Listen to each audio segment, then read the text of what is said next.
আপনি দল করতেই পারেন, কিন্তু এই মানুষটা আপনাদের জাতীয় নেতাদেরকে আমরা দেখেছি, বঙ্গবন্ধু শেখ মুজিবুরকে আমরা দেখেছি, তারও জনপ্রিয়তা আকাশচুম্বী ছিল।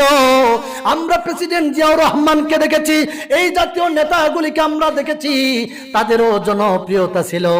এরা ছিল জাতীয় নেতা, আর আল্লামা দেলাওয়ার হোসেন সাঈদী হলেন আন্তর্জাতিক নেতা।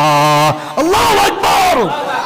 এই পর্যন্ত তোমরা বাংলাদেশে তুমি আল্লামা সাঈদীর জানাজা করতে দাও নাই, কারণ তুমি ভয় পেয়েছো, তোমার অন্তরে ভয় ঢুকে গেছে।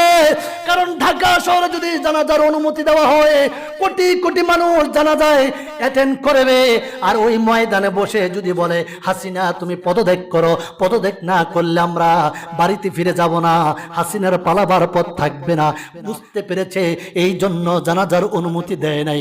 তুমি জানাজার অনুমতি না দিলে কি হবে? মানুষের মনিকোটা থেকে, অন্তরের গহীন থেকে ভালোবাসা তুমি কেড়ে নিতে পারো নাই। এই পর্যন্ত গোটা পৃথিবীতে 121টা রাষ্ট্রে তার গায়েবানা জানাজা হয়েছে। আল্লাহু আকবার। ভারতের আসামের ভিতরে দেখলাম কলিজাটা ভরে গেল, কলিজাটা ঠান্ডা হয়ে গেল। তারা সকাল 10টা থেকে 2টা পর্যন্ত মাইকিং করে আসরের পূর্ব মুহূর্তে জানাজা করেছে। লক্ষ লক্ষ জনতা তার জন্য জানাজায় কেঁদেছে। আজকে বহির্বিশ্বের মানুষ তাকে চিনল, কিন্তু তোমরা আল্লামা সাঈদীকে চিনলা না। শুধু কি তাই নাকি রে ভাই?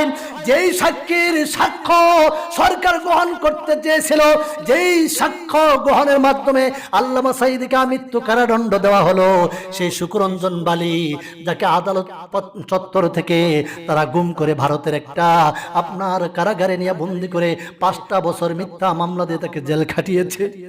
ওই মানুষটা গত পরশু আল্লামা সাঈদীর জানাজা পিরোজপুরে হয়েছে।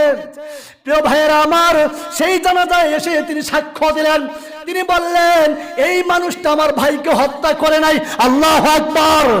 সেই মানুষটা চোখের পানি ছেড়ে দিয়ে কান্নাকাটি করে ছাড় বলেছে, এই মানুষটা আল্লামা দেলাওয়ার হোসেন সাঈদী দুইবার এমপি ছিল আমাদের এলাকার।